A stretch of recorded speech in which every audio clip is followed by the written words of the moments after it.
Shalom, saya ingin menyapa sahabat Hope Channel Indonesia dimanapun Anda berada.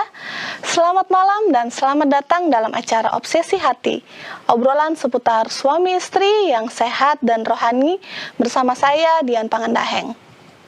Bagaimana kabarnya saudara-saudari yang dikasihi Tuhan, sahabat Hope Channel Indonesia?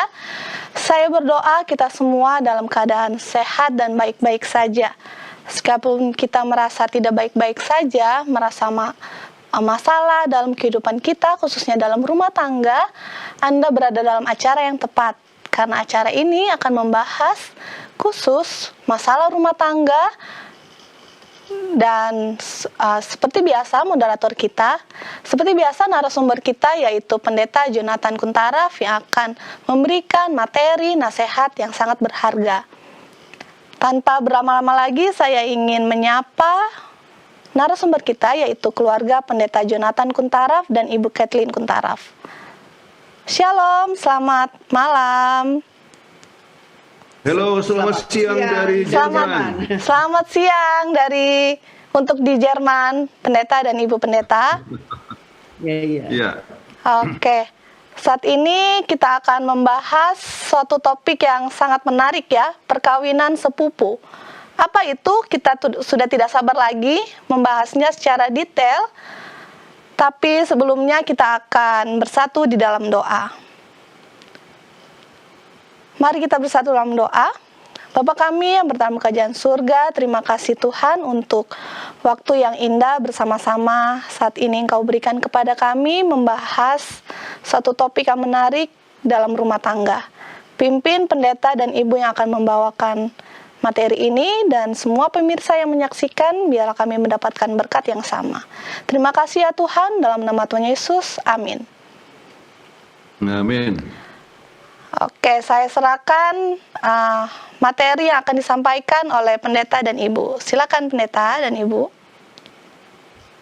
Ya, terima kasih banyak Dian dan selamat malam pemirsa di Indonesia atau di mana saja berada. Dan kami senang sekali untuk membahas satu topik yang sangat penting, yaitu menikah dengan sepupu. Kita coba lihat ayat yang sangat penting yang menunjukkan bahwa memang pernikahan sepupu itu adalah sesuatu perkara yang pernah terjadi atau banyak sumbernya terdapat dalam Alkitab. Kita coba lihat di dalam Kejadian 28 ayat 1 dan 2. Dikatakan kemudian Ishak memanggil Yakub lalu memberkati dia serta memesankan kepadanya, katanya, janganlah mengambil istri dari perempuan Kanaan. Bersiaplah, pergilah ke padang Aram, ke rumah Betuel, ayah ibumu, dan ambillah dari situ seorang istri dari anak-anak Laban, saudara ibumu. Baik, itulah yang telah dikatakan oleh Alkitab mengenai Yakub. Yakub yang pada waktu itu sudah waktunya untuk menikah, maka ternyata tidak diberikan izin untuk menikah misalnya dengan orang-orang Kanani, tetapi dianjurkan untuk pergi ke sepupunya, di mana itu adalah di padang Aram sana, ya, jauh sekali. Jadi itu adalah pengalaman daripada Yakub dan akhirnya kita tahu bagaimana ia telah menikah dengan sepupunya, yaitu Lea dan juga Rahel. Tetapi ini bukan hanya terjadi kepada Yakub, tetapi juga terjadi kepada orang tuanya sendiri, yaitu kepada Ishak dan Ribkah. Ya. Nah, kita coba lihat misalnya pesan daripada Abraham kepada hambanya, ya, dalam Kejadian 24 ayat yang keempat. Dikatakan, tetapi engkau harus pergi ke negeriku dan kepada sanak saudaraku untuk mengambil seorang istri bagi Ishak anakku. Itu tertulis dalam Kejadian 24 ayat 4. Dan kemudian Kejadian 24 ayat 15 dia katakan, sebelum ia selesai berkata, maka datanglah Ribkah yang lahir bagi Betuel, anak laki-laki Milka, istri Nahor, saudara Abraham. Buyungnya dibawanya di atas bahunya. Jadi ini adalah pengalaman daripada Eliazar yang mencari jodoh untuk Ishak. Ya. Jadi sebab dialah yang disuruh oleh Abraham untuk mencari jodoh untuk Ishak, dan kemana pergi? Yaitu ke Mesopotamia. Kemudian dia telah berdoa, dan siapa yang dia doakan? Ternyata yang datang ini adalah masih keluarga dengan Abraham. Dikatakan bahwa Ribkah yang lahir bagi Betuel, dan siapa ini Betuel? Betuel adalah anak laki-laki Milka, istri daripada Nahor. Dan Nahor adalah saudara daripada Abraham. Jadi kalau begitu, ini Ribka sebetulnya adalah Betul adalah keponakannya. Jadi dengan demikian maka ini termasuk keponakan lah, ya. Betul keponakan daripada Abraham, tetapi ini adalah anak daripada Betuel. Ya. Jadi dengan demikian secara statusnya itu adalah termasuk keponakan dari Ishak, ya. Satu masih rankingnya. jadi ya. Jadi inilah termasuk perkawinan kerabat, ya. Namun itulah yang telah terjadi, bahwa perkawinan kerabat itu pun telah terjadi, ya. Dalam hal ini adalah Ishak dengan Ribka, ya. Kemudian kita tahu lebih lanjut bahwa dalam dunia modern ini cukup banyak yang telah menikah dengan sepupu. Siapa aja mereka? Ya, seperti kalau Anda baca dalam buku sejarah, Charles Darwin dan istrinya Emma Wedgwood adalah sepupu pertama. Jadi first cousin, ya. Jadi mama bapaknya itu bersaudara, ya. Dan bukan hanya itu, kakek nenek daripada Charles Darwin juga dia menikah dengan sepupunya. Ya. Johann Sebastian Bach dan Marie Barbara Bach ada juga sepupu, tapi sepupu kedua, second cousin. Iya, kemudian kita dengar nama yang sangat terkenal, Albert Einstein, ya. Dia telah menikah dengan siapa? Dengan Elsa Lowenthal. Ya. Itu juga sepupu pertama, first cousin. Ya. Kemudian dalam beberapa macam penelitian, misalnya ini adalah satu perkara yang umum di Asia Tenggara ataupun beberapa negara seperti Pakistan ataupun di Afrika, banyak sekali, bahkan ada dalam penelitian mengatakan bahwa sekitar 20-50% banyak orang yang telah menikah dengan sepupunya, atau ya. kerabat. Kemudian di seluruh dunia ini sekitar 10%, ya. Jadi kalau begitu, maka ini adalah satu perkara yang umum. Nah, itu kita lihat dari segi Alkitab, kemudian beberapa macam praktek yang terjadi. Kita akan lihat lebih lanjut bagaimana hubungannya itu dengan kesehatan ataupun dengan peraturan pemerintah. Dan ini juga adalah hal yang sangat umum, misalnya di antara para bangsawan di Eropa. Kita ada beberapa contoh di sini. Ya, House of Habsburg, keluarga bangsawan di Jerman untuk beratus tahun lamanya, dari abad ke-15 sampai 20. Pernikahan yang terjadi adalah di antara sepupu untuk mempertahankan kekuasaannya. Jadi untuk supaya tetap kuasa itu yang berada dalam keluarga, maka itulah yang telah terjadi. Kemudian demikian juga dengan Inggris, ya. Ya. Akibatnya disebut beberapa keturunan dari sepupu Ratu atau Victoria dan Pangeran Albert menderita berbagai komplikasi penyakit pada keturunan kedua dan ketiga. Kemudian ada juga di Jerman salah satu di antara keturunan itu, ini adalah di Inggris, ya. Kaiser ini adalah Jerman, oke. Wilhelm kedua mempunyai sikap yang temperamental pada abad ke-20, dan pada saat didiagnosa dia mempunyai sifat seperti George yang ketiga, ya. Jadi ini kita bisa lihat di antara para bangsawan, mereka coba untuk kawin dengan saudara-saudara supaya tetap mereka dapat mempertahankan kekuasaan. Ingat bagaimana itu di mimpi daripada Raja Nebukadnezar, ya, sampai ke kaki itu di Eropa itu nggak bisa bercampur. Mereka bercampur, artinya mereka kawin-mawin tetapi tidak bisa bercampur. Kena besi dengan clay, dengan tanah liat, ya. Oke. Bagaimana dengan peraturan pemerintah Indonesia dalam hal ini? Kita coba lihat, ya. Dengan jelas. Masalah larangan perkawinan incest itu diatur dalam Undang-Undang Perkawinan Nomor 1 Tahun 1974, Pasal 8 sampai 11, dan Impres Nomor 1 Tahun 1991.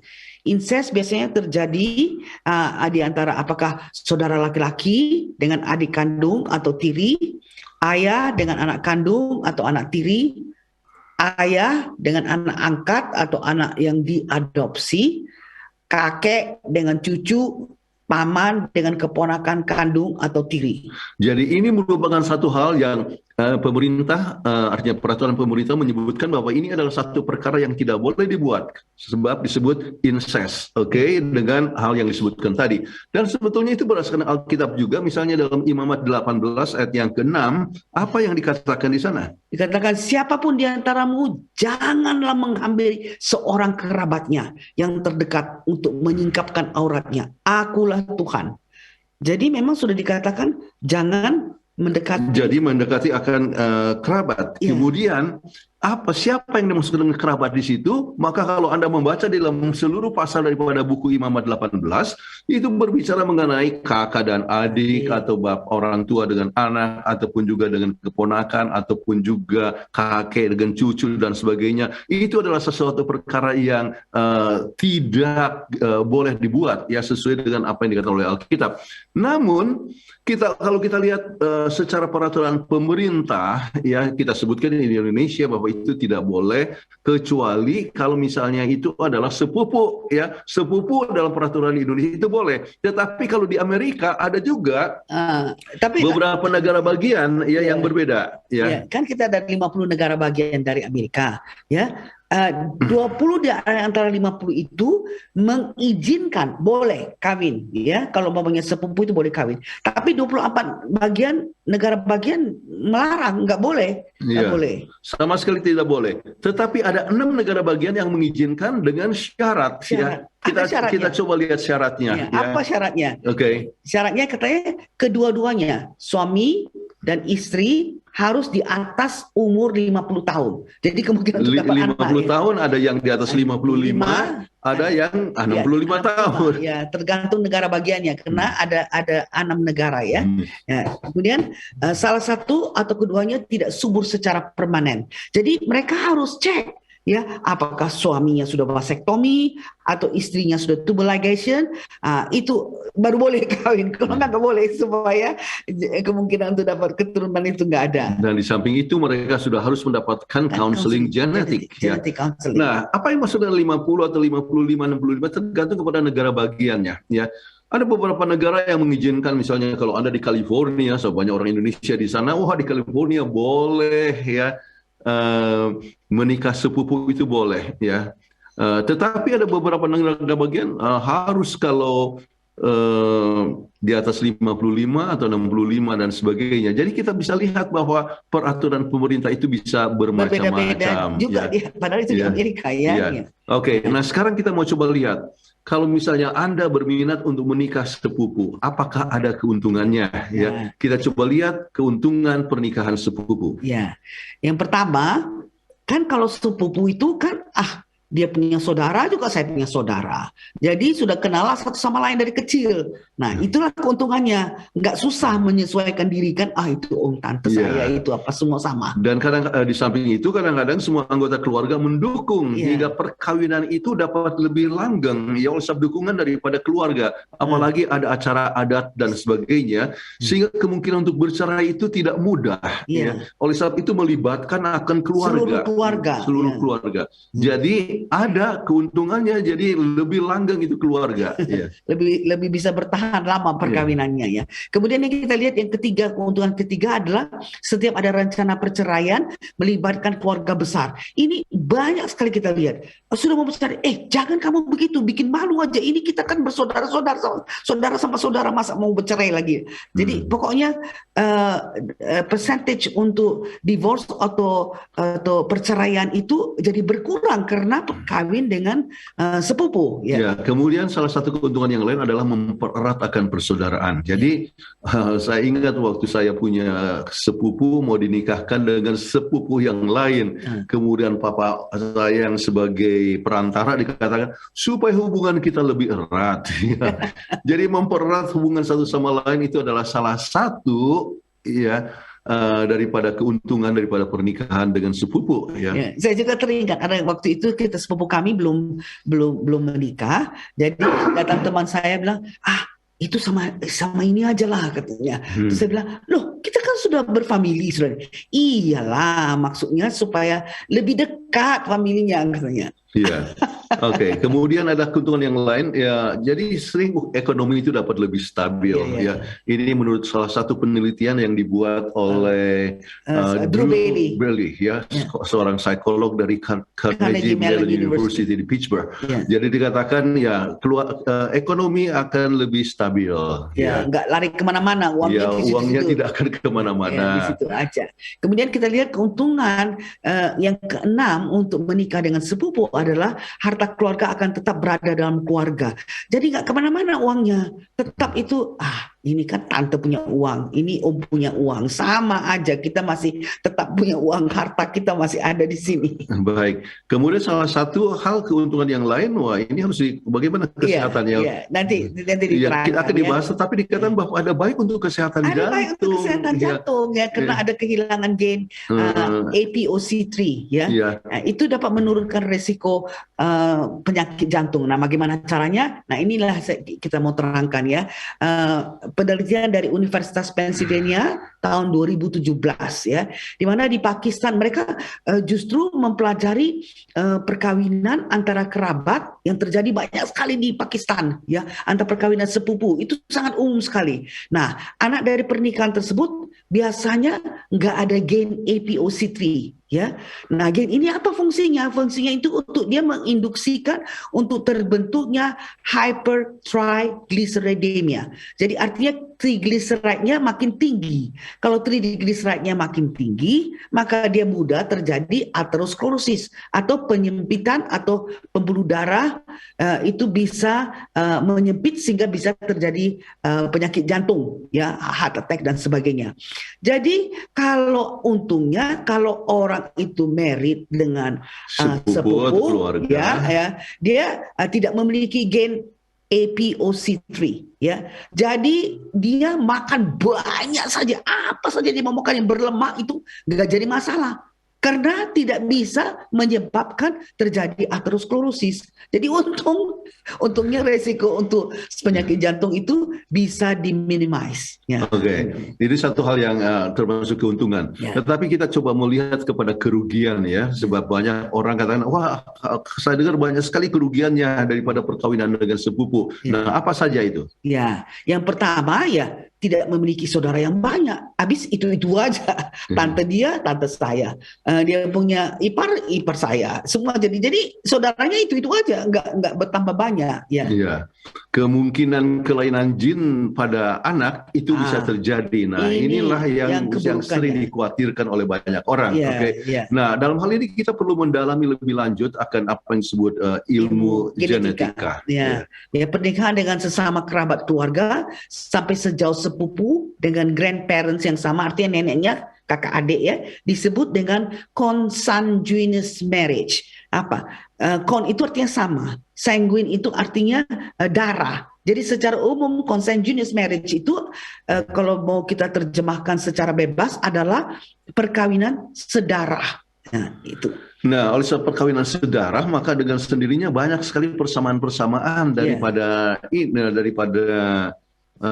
kedua, artinya sepasang suami istri tersebut. Dan untuk itu kita coba lihat beberapa hasil penelitian lebih lanjut.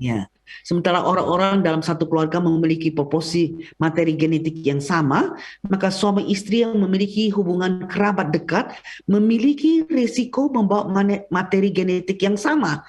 Nah, jikalau itu suami adalah carrier, jadi dia tidak menyatakan penyakit ya. Jadi dia semuanya carrier, dia cuma membawa penyakit itu. Ya, itu yang disebut dengan autosomal recessive ya. Maka terdapat kemungkinan bahwa yang lain juga adalah pembawa. Nah, kalau misalnya begini ya, ini sayang sekali kita ada problema dari Jerman ini untuk kasih tunjuk slides-nya. Padahal kalau slides-nya itu bisa dilihat nih. Misalnya sekarang suami ada excessive autosomal recessive thalassemia lah saya katakan, sebab Indonesia paling banyak thalassemia. Saya juga ya, kita misalnya cousin satu.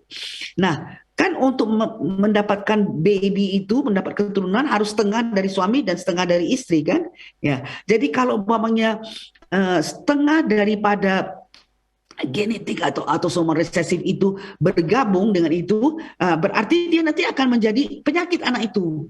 Nah, penyakit anak itu. Tapi kalau dia satu adalah positif yang membawa penyakit, satu lagi istrinya diambil dari gen yang tidak membawa penyakit, dia jadi carrier. Jadi anak itu jadi carrier. Ya, tapi kalau dua-dua dari setengah dari suami dan setengah dari istri itu membawa yang gen yang sehat, dapat anak yang sehat.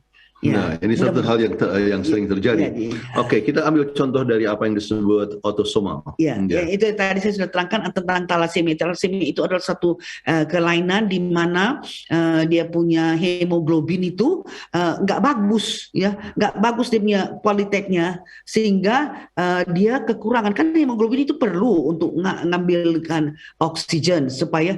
Jadi orang itu sering jadi anemia, kekurangan hemoglobin. Nah, ini kelainan genetik ini mempengaruhi produksi hemoglobin yang menyebabkan pengidapnya kekurangan sel darah merah dan pada kondisi tertentu akan membutuhkan transfusi darah seumur hidup.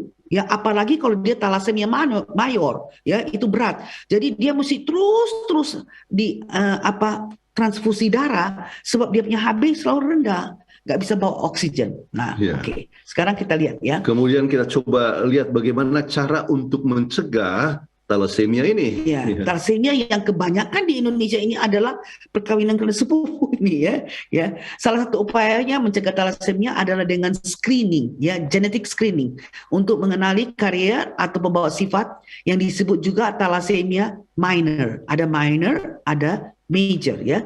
Pernikahan antara pembawa sifat, ya, yang carrier ini memberikan peluang 50% memiliki anak dengan talasemia minor. Jadi dia dia hanya pembawa, ya.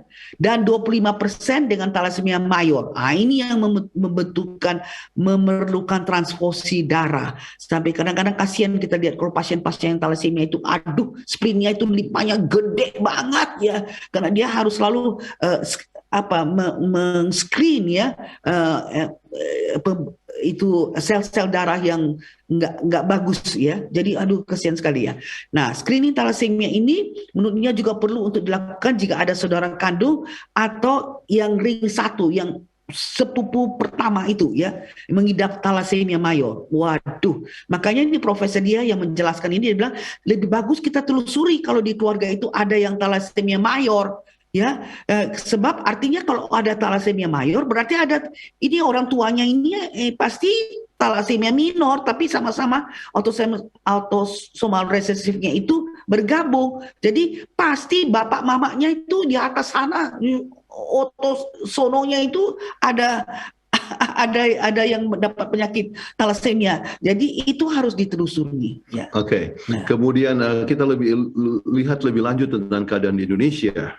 Ini Direktur Jenderal Pencegahan dan Pengendalian Penyakit Tidak Menular Kemenkes Republik Indonesia, Dr. Eviada Sariwati, dia menyebut Indonesia termasuk dalam thalassemia belt, ya, atau sabuk thalassemia dengan prevalence 5-7% adalah pembawa sifat. Jadi carrier, ya.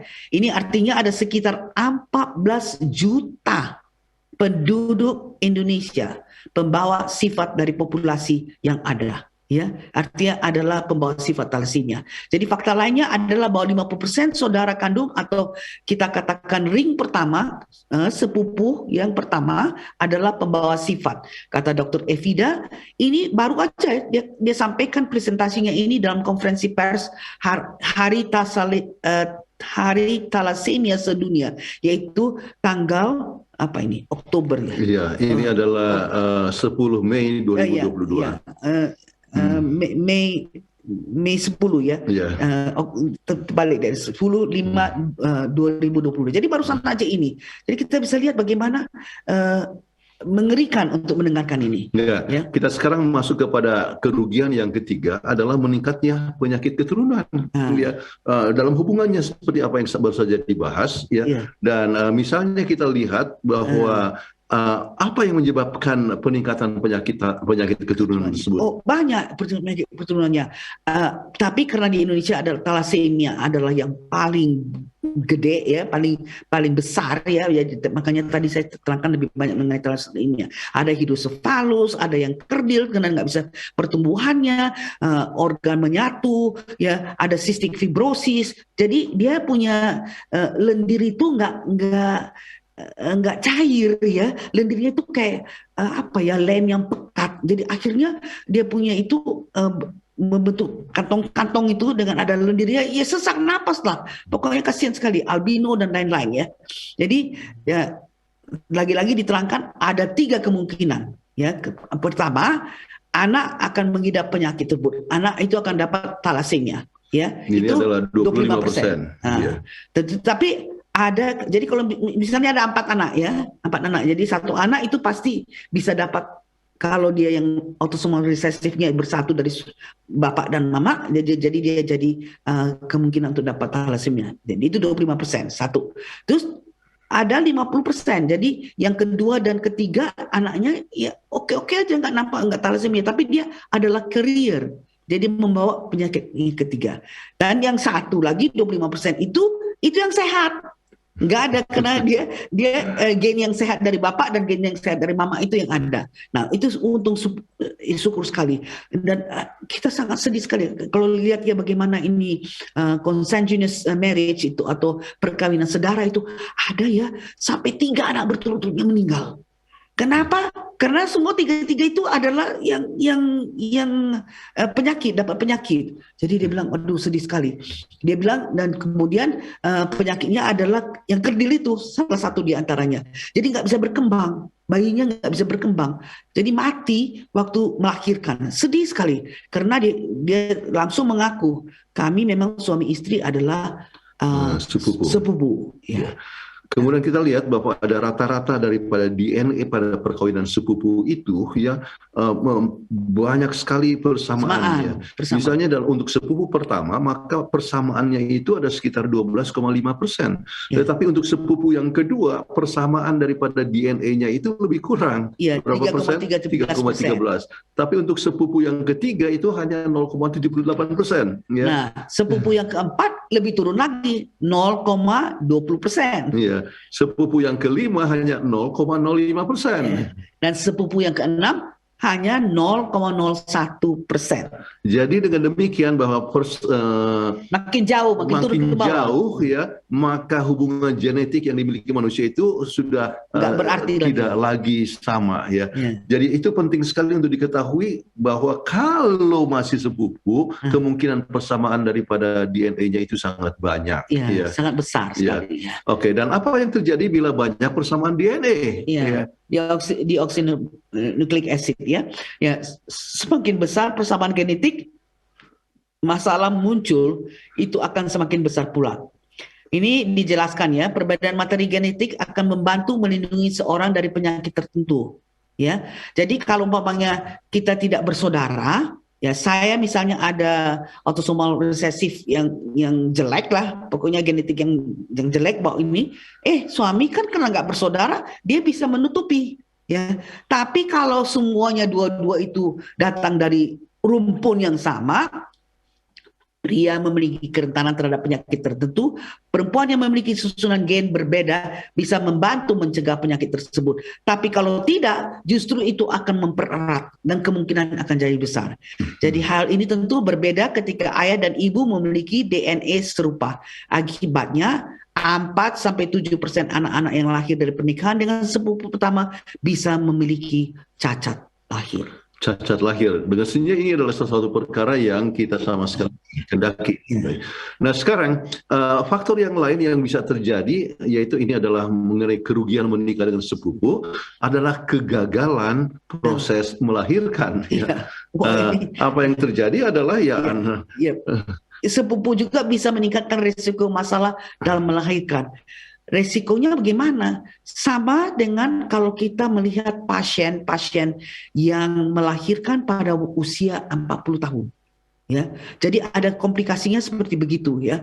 Makanya kita selalu katakan merit jangan lagi melahirkan kalau sudah lewat 35, kalau sudah 40 tahun itu kemungkinan untuk dapat komplikasi itu sangat besar. Dan tetapi ini kalau dengan sepupu biarpun masih 25 tahun sudah ada komplikasinya. Apakah komplikasinya itu kepada ibunya atau juga kepada bayi yang dilahirkan? Oke, kemudian kita masuk kepada kerugian yang keempat menikah dengan sepupu adalah mengenai masalah resiko kematian bayi. Kelima. Ini yang kelima ya. Risiko kematian. Macam mana kok bisa kematian bayi ya? Ya ini kalau kita lihat dari independen pernikahan tersebut juga bisa meningkatkan risiko kematian bayi sebanyak 4,4%. baik kematian setelah dilahirkan maupun kematian saat bayi keluar dari rahim sang ibu. Jadi itulah yang pernah waktu dalam penelitian itu dikatakan tuh kasihan sekali dia melahirkan dead, stillborn, tidak bernapas ya. Jadi begitu keluar dari rahim ibu sudah nggak napas. Ya kenapa? Memang perkembangannya kerdil. Jadi nggak bisa dia nggak bisa napas atau kena ada cystic fibrosis dia nggak bisa napas. Apa yang mau dia napas sudah terbentuk lendir-lendir yang seperti lem yang kental ya. Ya. Nah, kemudian dengan demikian maka kita harus pikirkan bagaimana supaya lebih aman. Nah, sepupu yang jauh lebih aman ternyata adalah kalau sepupu kedua. Ya. Hanya memiliki 3,13%. Jadi hanya 3,13% jin yang sama ya. Sedangkan kalau sepupu ketiga hanya 0,78%. Jadi dengan demikian maka resiko hal yang disebutkan tadi itu adalah jauh lebih berkurang. Jadi semakin rendah tingkat persamaan gen tersebut, semakin rendah pula risiko kesehatan yang mengancam. Ya. Jadi, bukankah kita ingin untuk tetap artinya berbahagia dan sehat selalu? Ya. Tetapi ada sebuah penelitian yang diberikan oleh Dr. Ellen Beatles dari University of North Carolina. Itu dekat rumah kita. Tidak berapa jauh sebab kami ini di Durham ya, kami tinggal di Wake Forest ya, itu bertetangga kita. Ini universitas yang sama yang anak kita Andrea ambil dia punya subspecialty ya, urogynecologist. Nah dia sudah bikin ini penelitian dia bukan 1 tahun, penelitiannya itu sudah sampai 35 tahun. 35 tahun meneliti. Ya.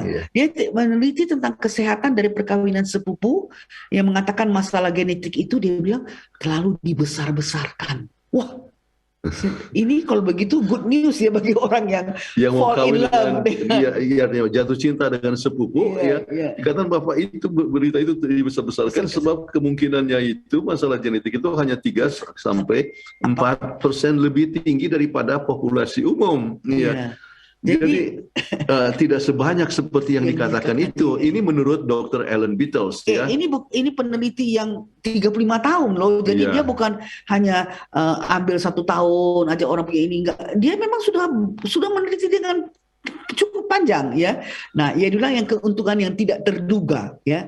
Ini dia bilang adalah dia sebutkan dalam bahasa Inggris ya. One surprising and often neglected advantage of marriage between close biological relatives is a phenomenon called purging. Jadi membersihkan, purging, in which disease genes are exposed and removed from the gene pool. Ya, jadi dengan demikian bahwa hal-hal yang tidak baik itu dapat dipindahkan, hanya kepada orang yang sepupu-sepupu aja lah itu, biarlah dia punya anak. Dan orang lain yang halayak ramai itu nggak akan dapat penyakit-penyakit begitu. Dia bilang, thanks to purging, terima kasih sudah ada pembersihan akibat perkawinan sepupu katanya.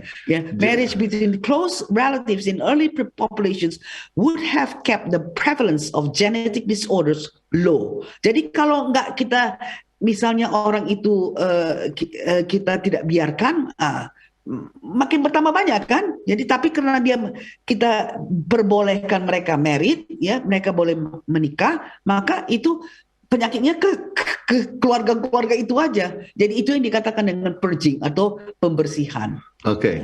Nah sekarang kita mau coba lihat secara kesimpulan daripada pembahasan kita pada malam hari ini. Siang hari dari Jerman. Ya, siang hari kami masih di Jerman. Oke. Nah dalam merencanakan pernikahan selalu ingat harus banyak berdoa ya, agar jangan mengambil keputusan yang salah. Anda kalau sudah jatuh cinta kepada sepupu dan rasanya tidak bisa terpisah lagi ya, kemudian banyak berdoa apakah ini merupakan satu pilihan yang tepat atau tidak. Kemudian kita lihat 5 faktor yang berikut ini. Perkawinan sepupu diizinkan pemerintah. Kalau mama kita katakan, mama papa kok susah banget, saya sudah verlief sama itu, saya sudah jatuh cinta sama saya punya sepupu, katanya toh di Indonesia juga diizinkan. Dan kadang-kadang memang orang tua juga mengizinkan, bahkan ada anak-anak yang sudah dirasakan sudah bertunangan sejak daripada kecil ya, dengan periban buru tulang dan sebagainya. Nah sekarang ya kita harus ingat juga bahwa ada dampak negatif. Ya. Nah, Namun peneliti merasa bahwa ini sering dibesar-besarkan. ini Ya. tadi yang kita bilang dari Yang kita Dr. Ellen sebutkan dari Dr. Battles. Beatles ya tadi ya, kemungkinannya mungkin hanya 3-4%, lebih tinggi daripada keadaan biasa. Namun peneliti lain mengatakan bahwa ini adalah Resiko lebih besar. satu hal yang lebih besar daripada itu ya. Jadi Bagaimana ini kalau sudah verlief, sudah jatuh cinta, ya? Yang penting adalah kalau bila mana Anda sudah nggak bisa berpisah lagi, sudah betul-betul fall in love ya, nggak bisa. Nah, kita nasihatkan harus lakukan genetic screening.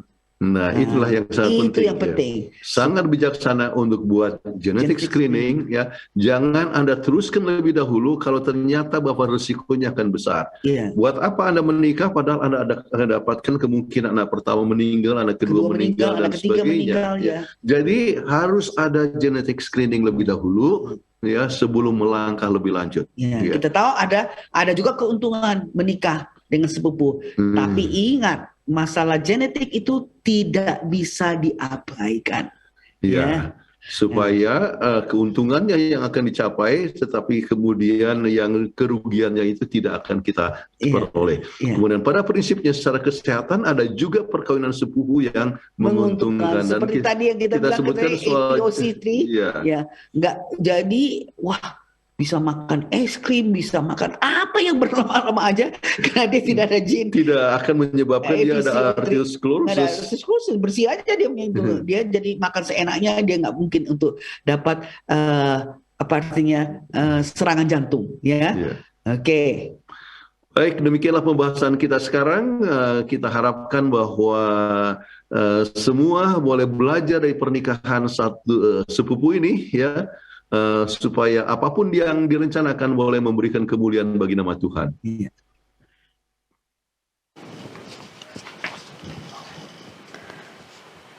Terima kasih untuk informasi dan materi yang telah disampaikan Pak Pendeta dan Ibu. Ini materi yang sangat penting ya buat saya dan juga orang-orang muda di luar sana yang sedang mencari pasangan hidup. Kita jadi tahu nih apa saja dampak dari pernikahan sepupu.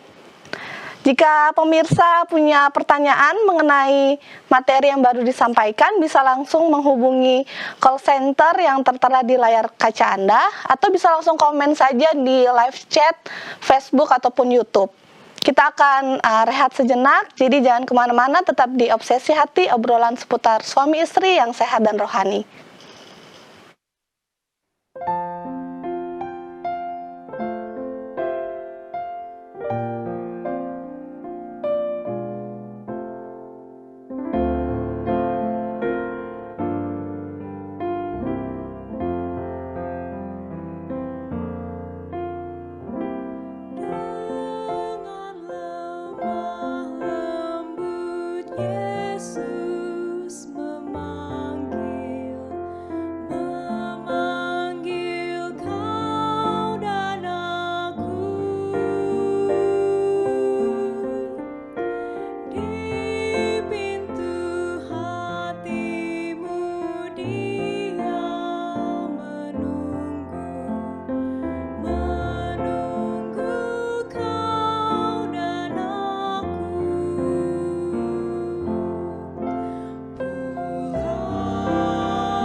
Kembali lagi di acara Obsesi Hati, obrolan seputar suami istri yang sehat dan rohani. Di segmen sebelumnya kita sudah mendapat materi yang sangat penting ya. Jadi pemirsa jika punya pertanyaan mengenai materi yang baru disampaikan bisa menghubungi nomor call center yang tertera di layar kaca Anda atau bisa langsung komen di live chat di Facebook ataupun YouTube. Nah, di segmen menjawab pertanyaan ini akan dipandu oleh keluarga Bapak Leo dan Ibu Fitri Sumampau Sitorus. Saya ingin menyapa, kita sudah terhubung. Shalom, selamat malam. Shalom, selamat malam dia. Selamat malam, salam sehat ya Bapak dan Ibu. Puji Tuhan. Puji Tuhan. Sudah banyak pertanyaan yang sudah masuk, saya serahkan untuk dibacakan. Silakan. Baik, terima kasih Dian Pangandaheng yang setelah mandu dari studio Hope Channel Indonesia yang ada di Jakarta. Memang di tangan kita sudah banyak pertanyaan yang masuk ini ya. Dan saya akan langsung saja membaca pertanyaannya pertama ini, Pendeta dan Ibu Pendeta. Oke. Pertanyaannya adalah, Pendeta, apakah bisa kita menikahi, contohnya saya kembar wanita, lalu saya menikah dengan laki-laki yang kembar juga. Oh, sesama kembar menikah ini ceritanya. Lalu saudara kembar saya menikahi kembali adik dari suami saya, kembarannya ya. Apakah, oh ya itu pertanyaannya. Yes, silakan Pendeta. Apakah boleh sesama kembar saling menikah itu? Silakan Pendeta. Tidak masalah, ya. Sebab kembar, walaupun kita kembar ya, tetapi di sana juga kembar, kita kan bukan berarti bahwa kita sepupu, kita tidak sedarah ya. Jadi ini sering terjadi, kita tahu bahwa ada orang yang menikah dengan kembaran daripada suami atau istrinya ya. Jadi itu adalah satu perkara yang tidak menjadi masalah, dan resiko untuk masalah genetik itu ya kurang. Baik, terima kasih. Tapi kalau dilihat dari pertanyaan itu, Pendeta, jadi sepertinya ini kembar wanita, kembar laki-laki, ini dua-dua kembar saling menikah. Bukannya sudah jadi kakak adik begitu. Itu mungkin. Jadi bagus, hubungannya lebih baik. Lebih erat. Gitu ya. Jadi sebab ini dianggap bukan orang lain ya. Ya. Jadi biasanya kan masalah yang sering terjadi adalah kalau misalnya ada masalah persaingan dengan ipar ya dan sebagainya. Tetapi ini iparnya adalah saudara kita sendiri. Jadi tidak masalah. Ya. Tidak masalah. Malahan saya rasa karena dia kembar, perasaannya untuk jatuh cinta sama orang yang sama itu bisa terjadi kan. Karena kembar kan perasaannya kan sama. Ini saya punya abang jatuh cinta sama perempuan ini. Saya pun suka juga sama perempuan ini. Tapi ya sudahlah, sama dia punya yang satu lagi. Satu kakaknya, satu adiknya. Ya, gitu. Baik, jadi itu bisa terjadi ya. Dalam keadaan terjadi ya, dan kami pernah lihat bahwa itu terjadi. Tapi ya, Pendeta dan Ibu Pendeta, mungkin saya agak menangkap pertanyaan ini karena saya kan Indonesia banget nih. Ya, kalau kayaknya saya nggak tahu kalau berdasarkan culture kita orang Timur begini, orang Indonesia, apa boleh kalau sudah yang satu menikah kita menikahi kembarannya, adiknya gitu? Kan itu mungkin maksudnya Pendeta pertanyaannya. Menikah sama-sama mungkin. Kecuali menikahnya bareng. Kalau menikahnya satu-satu, seperti ada ketimuran kita, seperti agak nggak common. Gimana menurut Pendeta dan Ibu Pendeta? Bukan. Saya misalnya punya saudara kembar, ya. Istri saya punya saudara kembar, ya. Saya menikah dengan istri saya, kemudian adik saya menikah dengan adiknya, toh. Nggak apa-apa. Nggak jadi masalah. Nggak jadi oke. masalah. Tidak masalah. Justru mempererat persaudaraan kan itu. Persaudaraan oleh sebab ipar dia adalah adik saya dan ipar saya adalah adiknya. Oke. Baik, Terima baik. kasih jawabannya pendeta. Baik, kita masuk ke pertanyaan berikutnya. Apakah boleh menikah dengan adik suami kalau suami sendiri sudah meninggal? Oh, ini istilahnya turun ranjang kalau Indonesia bilang ini ya. Ini Silakan. banyak pendeta. ini terjadi. Tidak ada larangan, ya, dan saya tahu yang demikian. Dan kalau misalnya kita lihat kepada Alkitab juga, ya, apa yang terjadi, ya, dengan anak daripada Yahuda, ya, yang satu itu artinya kakaknya meninggal, kemudian diberikan kepada adiknya, ya, daripada suaminya, ya, adik suaminya. Itu adalah satu perkara yang tidak salah, tidak ada larangan, dan itu memang tidak sedarah. Iya. Kan supaya ada orang katakan ya kalau sama adik dari istrinya atau adik dari suaminya kan nggak jadi bapak tiri atau mama tiri. Jadi dia kan sayang juga sama anaknya sebab itu kan keponakannya. Saya rasa itu nggak salah itu. Iya, paling sedikit Alkitab menyebutkan contoh demikian. Baik, terima kasih pendeta dan ibu pendeta.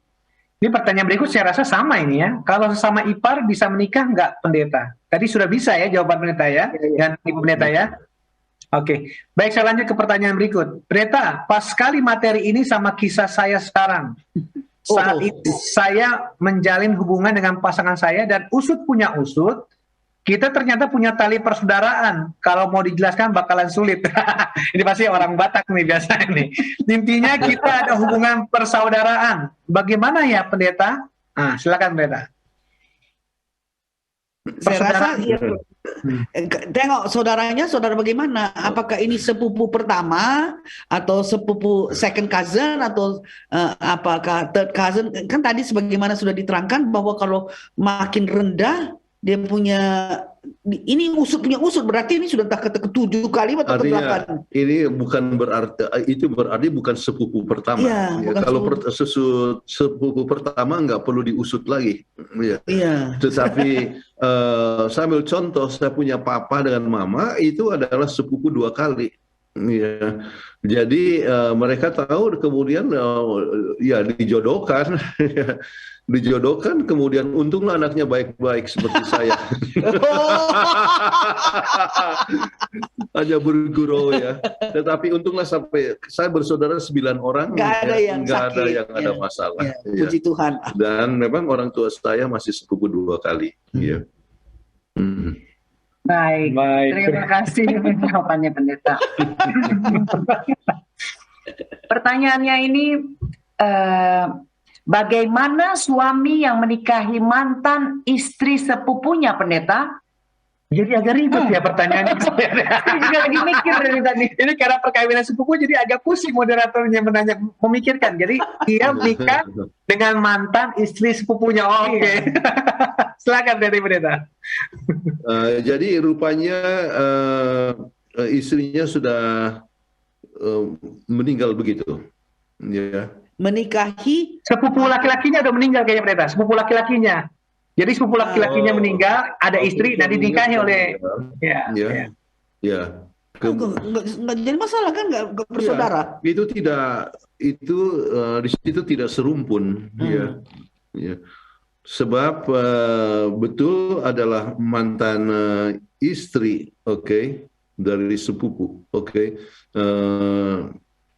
sudah orang lain lagi. Itu sudah orang lain. Sudah bukan lagi kerabat, bukan kerabat. Jadi tidak masalah. Sedangkan sepupu masih sesuai dengan prinsip Alkitab itu bisa.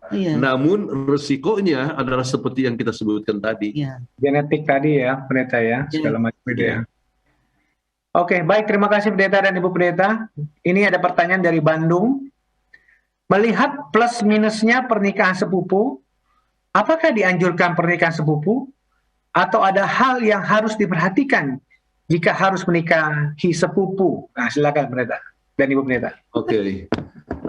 biasanya hal-hal yang sering dihindarkan adalah kalau sepupunya itu orang tuanya itu sama-sama laki-laki, artinya yang sepupu itu maksudnya adalah dari orang tuanya itu adalah kakak Abang-abang. adik sama-sama laki-laki misalnya. Ya. Jadi bukan pariban kayak Jadi orang. bukan pariban. Iya. Kalau Kita orang kita Tapanuli ke sebut pariban. kalau anak dari amang tua atau anak dari uda, ya. Nah, itu adalah satu perkara yang harus dihindarkan, ya. Pertama. Yang kedua, walaupun seandainya berpariban, artinya anak dari ya saudara laki-laki daripada mama, ya, maka kemungkinannya itu tetap ada, sebab itu masih termasuk dalam kerabat, ya. Maka kembali masalah genetik harus diperhatikan, untuk itu testing dibutuhkan. Iya. Ya. Genetic counseling itu perlu. Jadi perlunya genetic counseling, ya. Oke, terima kasih. Baik, kita masuk ke pertanyaan berikutnya. Rasa cinta adalah anugerah dari Tuhan. Namun di kampung saya, ada seorang pria dan wanita pada akhirnya mengakhiri hidup mereka karena cinta mereka tidak direstui, karena mereka masih bersaudara atau sepupu.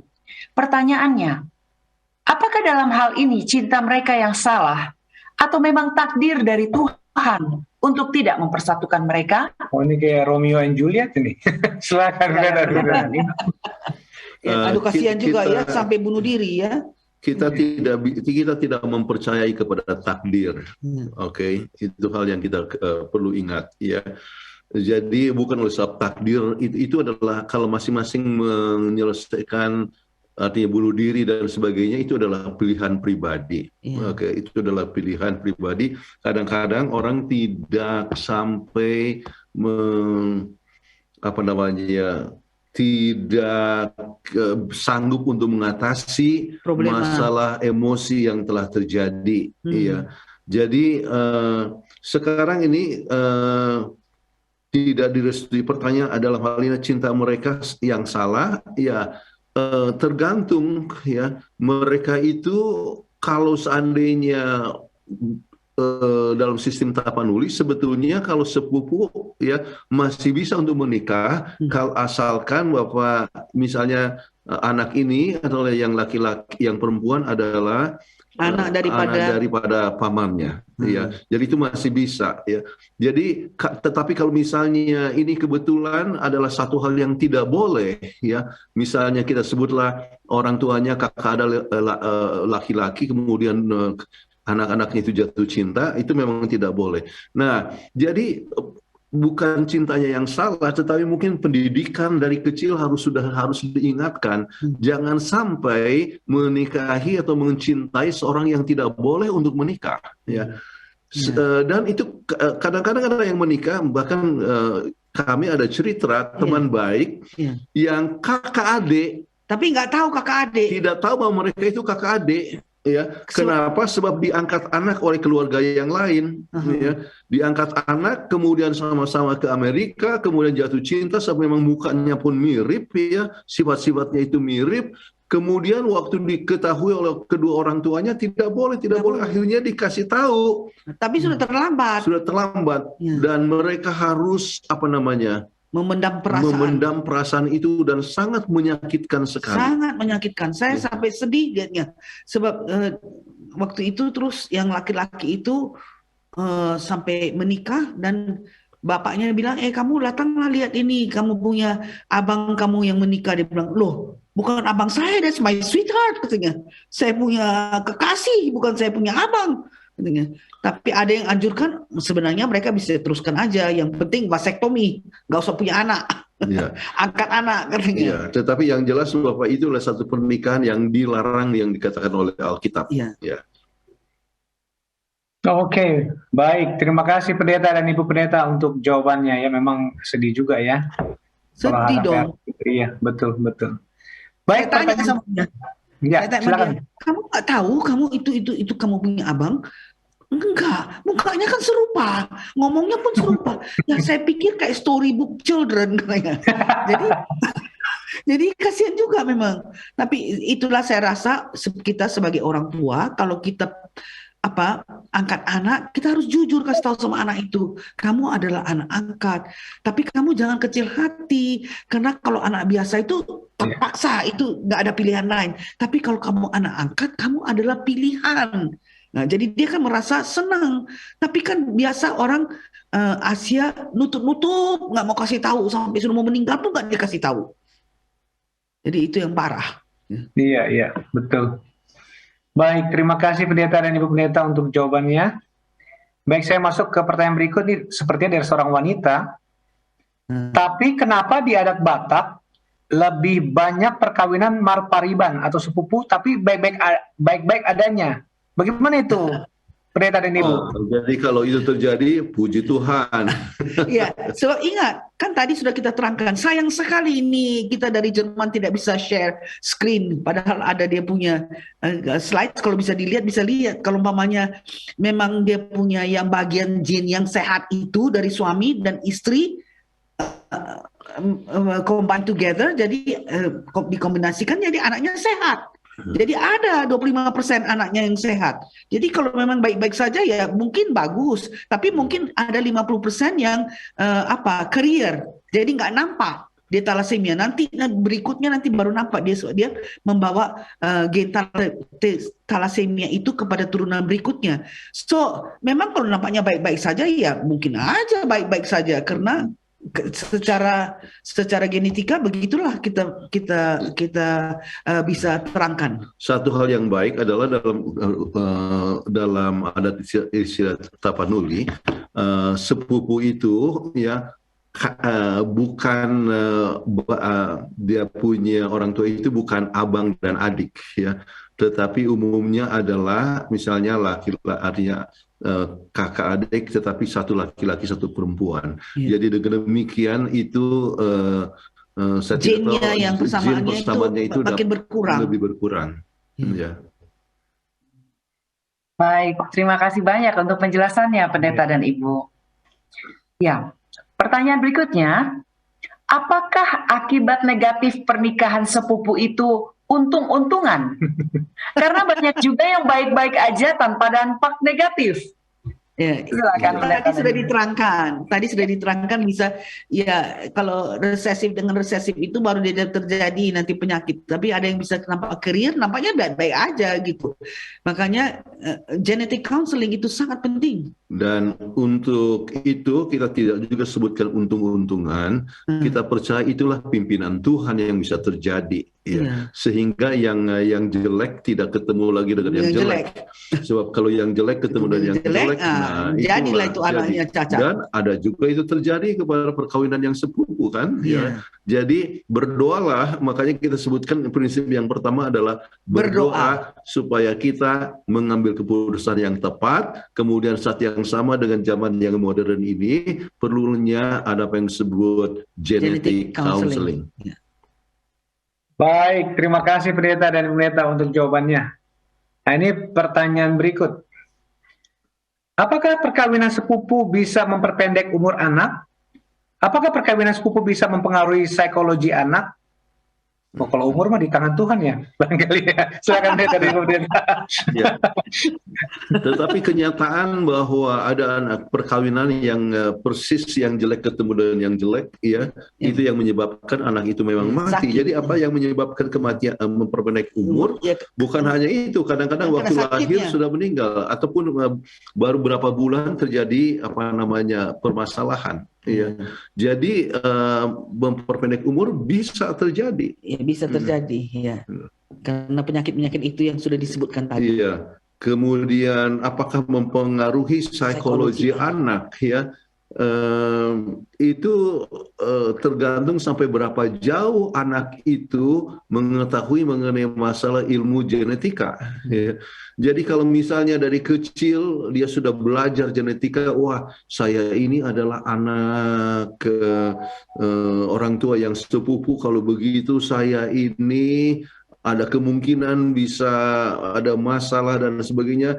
Saya ini ya. Jadi psikologi sudah jadi psikologi mempengaruhi dia punya pikiran. Tetapi kalau seandainya orang tua anggap itu satu hal yang biasa, tidak apa-apa, kemudian dia juga tidak mengetahui banyak soal ini ya, jadi dia tidak akan terpengaruh secara psikologi.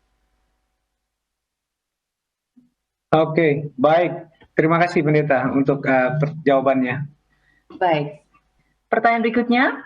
Kakek saya memiliki 2 istri, masing-masing ada 10 anak, dan saya salah satu cucu dari istri pertama. Apakah saya bisa menikahi cucu kakek saya dari istri yang kedua? Wah, nah, itu pertanyaannya. Bagus juga pertanyaannya. Silakan Jadi sepupu itu ya hitungannya ya.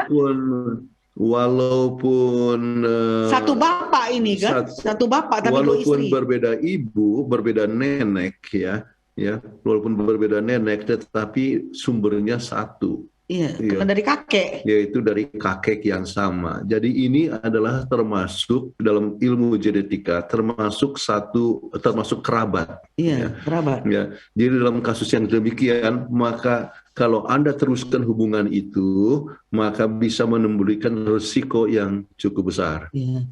Tapi ya genetic counseling lah. Iya. Oke, baik. Terima kasih Pendeta dan Ibu Pendeta untuk jawabannya. Pertanyaan berikut, ini bicara secara legal ini kayaknya. Bagaimana dengan hukum adat yang mendukung perkawinan sepupu? Maksudnya itu boleh atau enggak ini maksudnya? Silakan Pendeta. Ya, secara adat boleh kalau berpariban ya, anak boru tulang ya. Itu adalah boleh secara adat, kemudian secara pemerintah juga boleh. Kan tadi ada disebutkan mengenai peraturan pemerintah. Jadi tidak ada masalah ya. Dan kalau di Amerika ya, di California boleh ya. Tetapi ada tempat seperti di Wyoming, harus tunggu umur 55 baru boleh. Dan syaratnya ada. Ingat, salah satu pasang harus ada permanent sterilization. Jadi apakah suami sudah vasektomi atau istri sudah diikat dengan fallopian tube, supaya pasti tidak akan dapat anak. Itu adalah anam daripada negara bagian di Amerika Serikat yang mengizinkan tapi dengan syarat. Oke, baik. Pertanyaan berikutnya, saya sudah menikah dengan istri saya. Namun saya tidak tahu kalau ternyata istri saya masih memiliki hubungan keluarga dengan saya. Apakah dalam hal ini saya harus berpisah dengan istri saya atau bagaimana? Waduh. Silakan Pendeta dan Ibu. Jawabnya adalah Anda sudah menikah, jangan bercerai. Ya, jangan bercerai. Kemudian sekarang umur Anda berapa? Apakah Anda masih produktif atau tidak? Ya, kalau Anda masih produktif dan istri masih produktif, ya, maka Anda lebih bagus counseling ya untuk genetik ya. Jadi sebab Anda sudah menikah, jadi jangan dipisahkan, oke. Tetapi kalau seandainya ternyata secara genetik counseling Anda itu baik, tidak masalah, maka Anda bisa teruskan untuk dapatkan anak ya. Tetapi kalau Anda sudah menikah 30 tahun dan Anda sudah tidak produktif lagi, misal atau istri tidak produktif lagi untuk menghasilkan anak, ya kenapa harus berpisah lagi? Jadi soal demikian jangan menjadi bahan yang harus dikhawatirkan. Oke, baik. Terima kasih Pendeta dan Ibu Pendeta jawabannya. Jadi jelas ya, bahwa itu memang nggak apa-apa ya. Nah, ini ada sudut pandang yang berbeda lagi nih. Apakah menikah dengan sepupu sendiri tidak akan masuk surga? Gimana nih Pendeta dan Ibu Pendeta?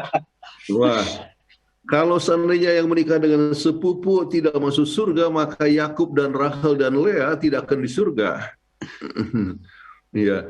Tetapi Rachel kan sepupu, dengan Yakub, ataupun juga Lea pun kan anak Laban. Jadi anaknya Laban. Ya. Laban dan Ribka kan bersaudara. Jadi itu tidak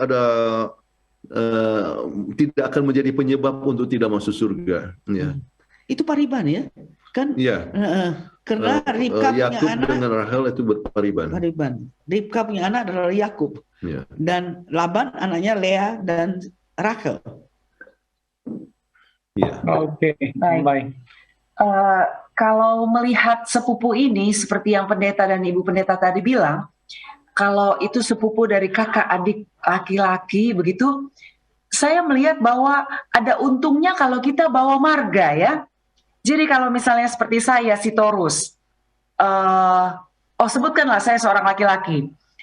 Saya si Taurus, terus adik papa saya punya anak laki-laki juga si Taurus, laki-laki ataupun perempuan. Tetap karena kita si Taurus sama si Taurus, otomatis kita nggak akan menikah kan, karena kita rasa kita kakak adik. Iya kan, jadinya begitu ya.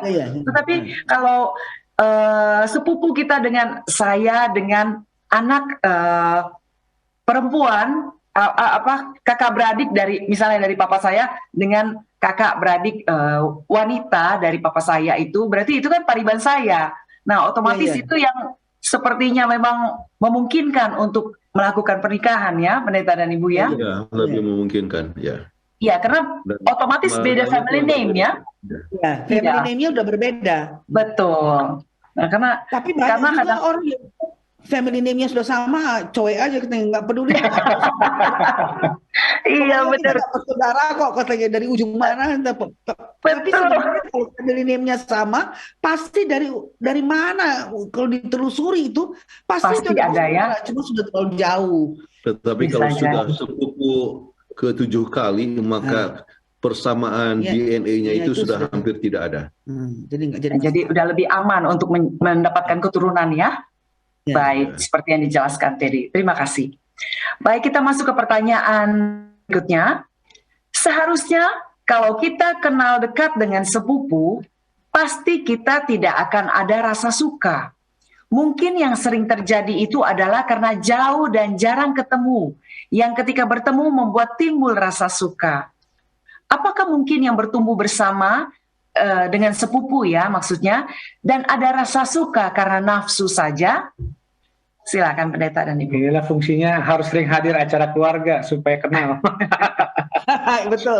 Saya rasa tidak selamanya hanya berdasarkan nafsu, ya. Tetapi dengan berkenalan dan sering ketemu, ya, kemudian bisa lihat dia punya sifat-sifat baiknya, ya. Dan oleh sebab ya lebih kenal, lebih sayang, ini anak memang baik sekali dan sebagainya, maka dengan kebaikan itulah yang menyebabkan seorang itu bisa jatuh hati, ya. Kan orang bisa jatuh hati oleh sebab melihat wajahnya, mungkin wajahnya cantik, kemudian juga sifatnya yang cantik. Ya. Jadi kalau melihat kepada sifatnya yang cantik, maka itu yang menyebabkan satu kerinduan untuk menikahinya, ya, atau yang mempunyai suatu hubungan. Jadi pernyataan yang mengatakan bahwa oleh sebab nafsu saja betul, tidak benar. Ya.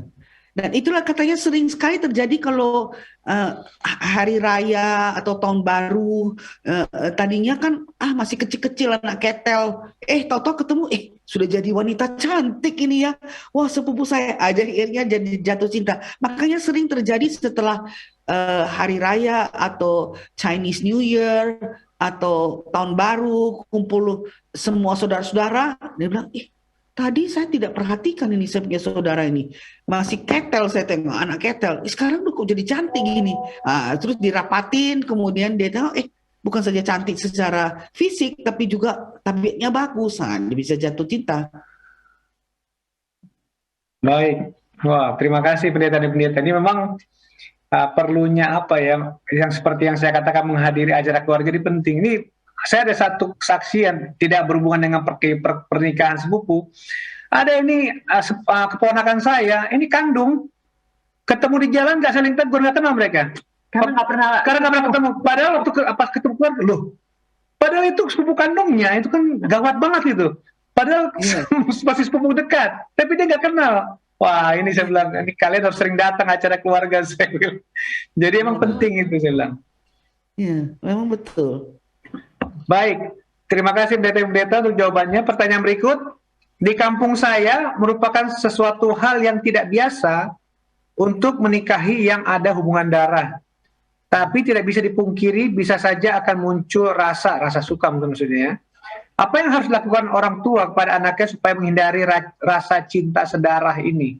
Wah, ini ada yang berbeda, agak berbeda sudut pandangnya. Silakan pendeta. Kalau misalnya orang tua melihat bahwa itu adalah satu hubungan yang tidak baik, ya, maka lebih bagus secara terus terang untuk menyampaikannya.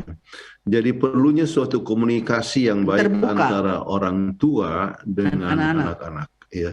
Jadi dengan demikian anak-anak tidak akan melangkah lebih lanjut, ya.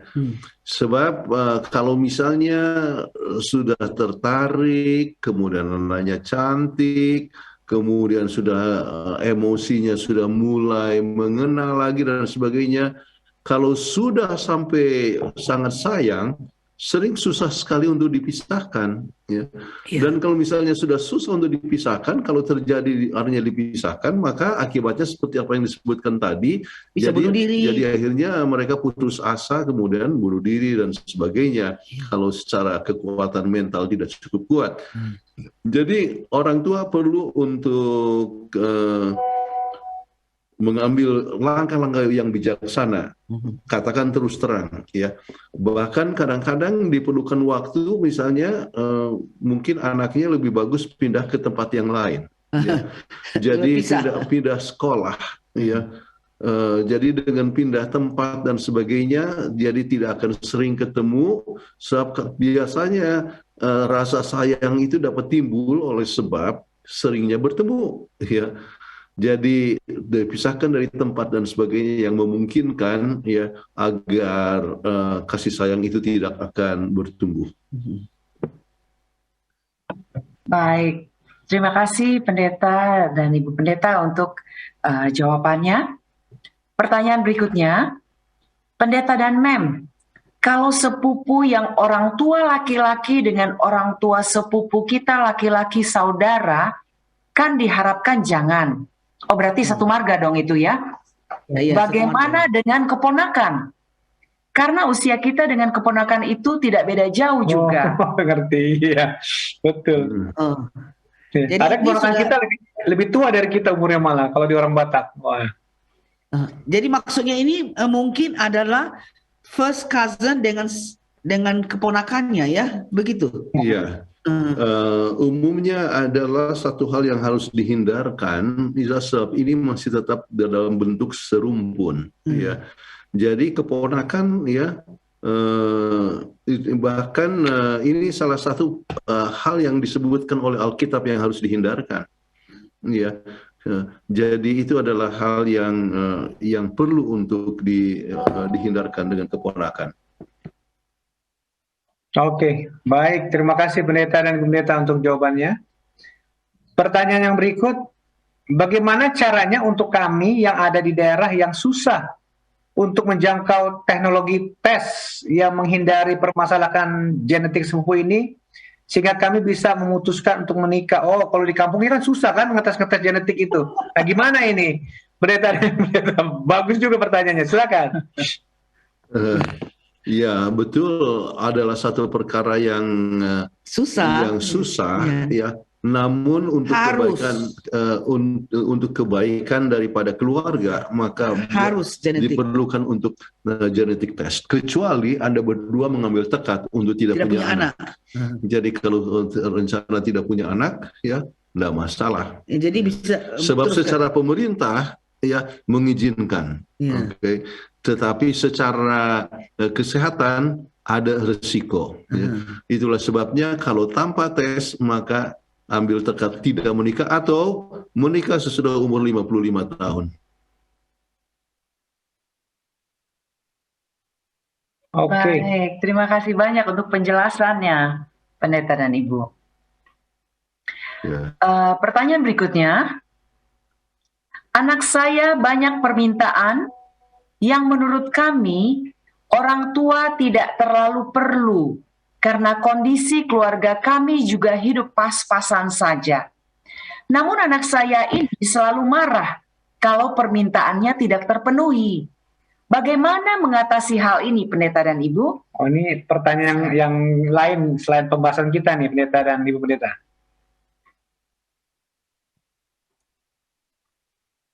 Ya, Shalom Pendeta, Ibu Pendeta. Sepertinya ada gangguan jaringan, ya.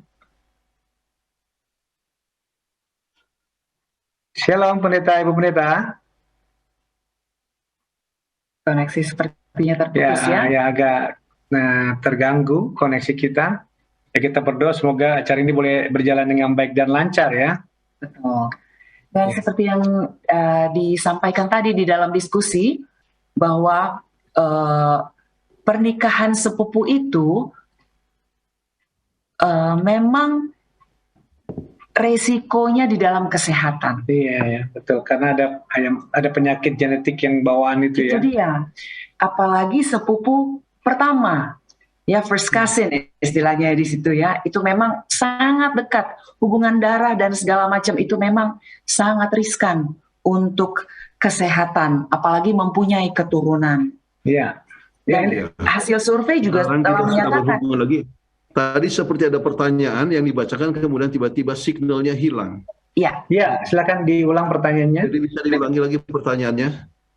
Oke. Anak saya banyak permintaan yang menurut kami orang tua tidak terlalu perlu. Karena kondisi keluarga kami juga hidup pas-pasan saja. Namun anak saya ini selalu marah kalau permintaannya tidak terpenuhi. Bagaimana mengatasi hal ini, Pendeta dan Ibu? Nah, ini pertanyaannya di luar pembahasan kita nih, Pendeta dan Ibu Pendeta. Iya. Oke. Dengan sendirinya, ya, masing-masing anak harus mengetahui dia punya peranannya itu bagaimana. Peranan anak itu tidak bisa untuk memaksa orang tua. Ya. Kasih sayang itu adalah sesuatu anugerah. Jadi anak harus dari kecil sudah diberitahu begitu, ya, bahwa orang tua bisa memberikan kasih sayang, tetapi anak-anak tidak bisa menuntut. Ya. Anak-anak tidak bisa menuntut, ya. Dan anak-anak sudah harus bisa belajar untuk membatasi dan ataupun mengekang akan dirinya. Ya. Ini adalah prinsip Alkitab, itu mengekang. Jadi kami pernah sampaikan bahwa misalnya waktu kami pindah ke Singapura, kami tidak bisa memberikan banyak mainan untuk anak-anak. Jadi hanya sebulan itu hanya satu mainan. Ya. Jadi itu harus ada disampaikan. Jadi harus ada pengertian antara anak dengan orang tua. Jadi anak harus mengerti. Jadi orang tua harus kasih tahu kita punya keuangan terbatas, sebab itu hanya sekian yang dapat Bapak dan Ibu berikan. Dan orang tua tidak usah takut untuk katakan bahwa keuangannya terbatas. Ya. Tidak perlu. Ya, kalau seandainya orang tua tidak sampaikan demikian, maka bisa menimbulkan masalah di masa mendatang. Ya. Oke, baik. Terima kasih Pendeta dan Ibu Pendeta. Memang anak-anak harus juga bisa diberikan pengertian ya untuk hal seperti itu ya. Makanya perlu untuk mempunyai family bermusyawarah secara keluarga. Ya.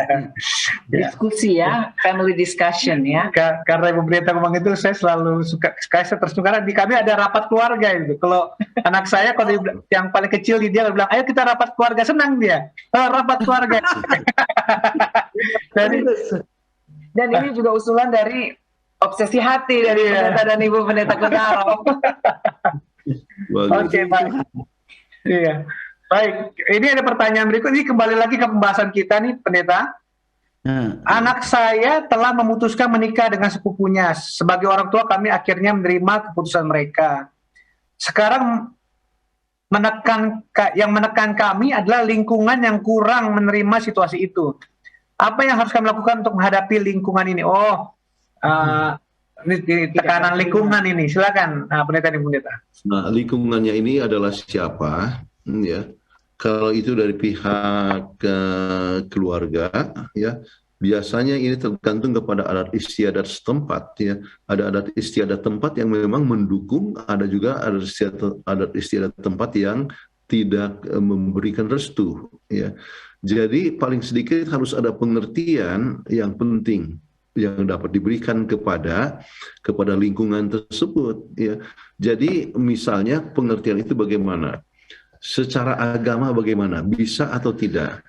Oh, boleh ya. Secara agama kan boleh. Kemudian secara peraturan pemerintah boleh atau tidak ya. Kalau seandainya secara pemerintah itu boleh diberikan ya, maka kenapa harus kita larang? Ya. Jadi secara agama boleh, secara masyarakat pemerintah Indonesia boleh, kenapa kita harus larang? Kenapa lingkungan harus larang? Namun mungkin ada faktor kesehatan. Nah, faktor kesehatan itulah yang harus diatasi bersama-sama, termasuk dengan genetic counseling. Baik, pertanyaan berikutnya. Suami saya suka mukul, tidak bisa diajak berdiskusi. Orangnya kurang bertanggung jawab. Mengapa saya bilang begitu? Waktu beras habis, saya cuma bilang beras habis. Pikirkan itu. Katanya dari mana uangku? Lalu saya bilang, main judi ada uangmu. Pokoknya itu tanggung jawabmu. Saya bilang dia terus marah dan melayangkan tangannya. Apa yang harus saya lakukan? Oh, ini di luar topik lagi pendeta, tetapi ini ada pertanyaan dari pemirsa. Minta silakan. Ya, saya percaya bahwa tidak ada satu rumah tangga yang tidak ada masalah. Jadi kepada ibu ini, itulah yang saya sampaikan. Tidak ada suatu rumah tangga yang tanpa masalah. Namun kita harus bijaksana. Ya, mungkin sang suami mempunyai ego yang tinggi, ya. Jadi kalau disebutkan masalah ini langsung dia marah dan sebagainya. Jadi kalau Anda tahu bahwa dia itu demikian sifatnya, tidak perlu harus coba memicu dia punya kemarahan. Ya, mungkin salah satu cara yang baik adalah untuk sama-sama ajak berunding bersama-sama. Ya. Tapi dengan kalimat yang tidak menuduh, ya, kembali I statement, ya. Ini beras habis itu urusan pikiranmu, wah itu sudah. Ya. Jadi kalau katakan sudah kamu, ya itu berarti kamu harus bertanggung jawab. Itu sudah you, ya. Lebih bagus katakan sayang, ya gunakanlah kasih sayang. Jadi walaupun tidak ada beras, tetapi kan masih bisa mengatakan sayang toh. Ya. Jadi sayang, bagaimana caranya ya, kita untuk mengatasi masalah kita bersama. Okay. Ya. Kalau tidak ada beras habis, ya. Kalau tidak ada beras, anak-anak kita kan tidak makan, bukan? Jadi bagaimana caranya untuk mengatasi? Ya. Jadi ya, itulah yang coba dilihat jalan keluarnya bagaimana. Apakah mungkin harus pinjam dari tetangga, ya? Ataukah harus hubungi kepada orang tua atau mama atau ya, saudara. dan sebagainya. Kita coba cari jalan keluar bersama-sama, ya. Kemudian ya, Anda bisa menemplak suami, ya, dengan tersenyum, ya. Ya, jadi menemplak suami dengan tersenyum dikatakan, misalnya salah satu mengenai masalah judi ini, ya dengan sendirinya kalau kita bisa menghindarkan ini, kita akan makan cukup deh, ya. Pasti sayang juga akan seger deh. Ya, ya. Jadi kalau seandainya kita tidak mengambil waktu untuk misalnya berjudi dan sebagainya. Jadi kembali katakan dengan terus terang, tetapi dengan tidak menuduh, gunakan I statement, kemudian ambil waktu untuk berunding bersama-sama. Baik, terima kasih Pendeta untuk jawabannya dan juga Ibu Pendeta. Dan kita sudah berada di penghujung acara kita pada malam hari ini, karena waktu juga yang harus memisahkan kita. Silakan Pendeta Kuntara untuk closing statement-nya. Baik, ingat bahwa Tuhan merindukan kita untuk berbahagia, dan untuk kebahagiaan kita, maka kita perlu dituntun oleh Tuhan dalam mengambil setiap keputusan. Jadi faktor berdoa itu adalah sangat penting sekali. Kemudian kita harus mengetahui bahwa suatu pernikahan itu apakah direstui oleh Alkitab, apakah direstui oleh pemerintah. Ya. Jadi kita perlu kedua-duanya. Tetapi kalau sudah direstui oleh kedua-duanya, faktor yang ketiga adalah apakah ada dampak yang negatif kepada kesehatan atau tidak. Kalau seandainya itu hubungan keluarga dekat, maka sudah sebaiknya mengadakan konsultasi genetik, ya, pemeriksaan, supaya jangan kita menyesal di kemudian hari. Jadi dengan demikian, maka kita bisa membentuk rumah tangga yang terbaik. Ingat bahwa rumah tangga sepupu itu mempunyai banyak keuntungan, ya. banyak keuntungan, namun ada juga kerugian.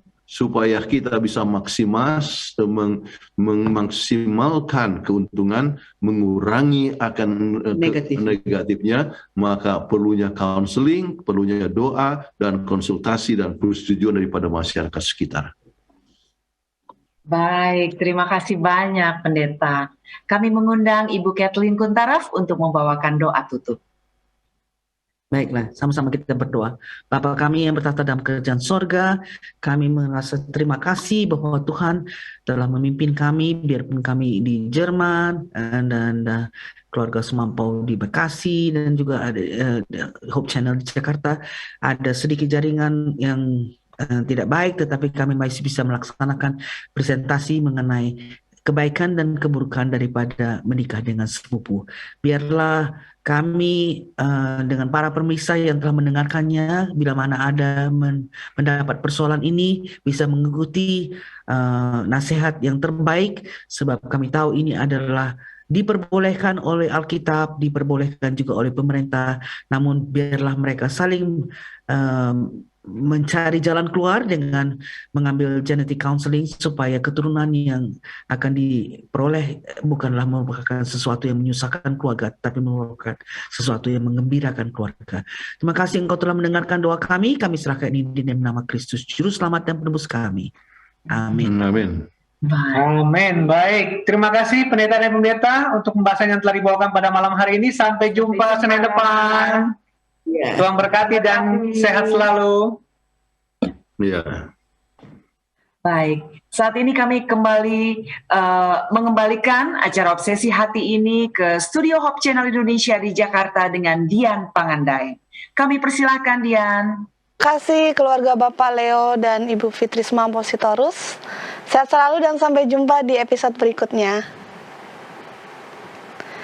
Saya juga mengucapkan terima kasih kepada keluarga Pendeta Jonathan Kuntaraf dan Ibu Kathleen Kuntaraf yang telah memberikan materi dan nasihat yang saya yakin ini bukan hanya penting bagi suami, istri, atau orang tua, tetapi juga kepada seluruh anggota keluarga.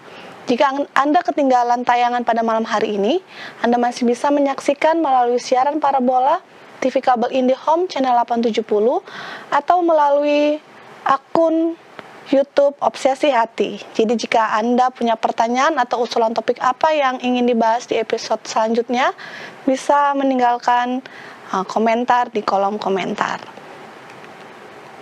Akhir kata, saya Dian Pangandai dan seluruh kru yang melayani pada malam hari ini mengucapkan selamat malam, sehat selalu, dan saksikan terus siaran Hope Channel Indonesia, televisi yang mengubah hidup Anda.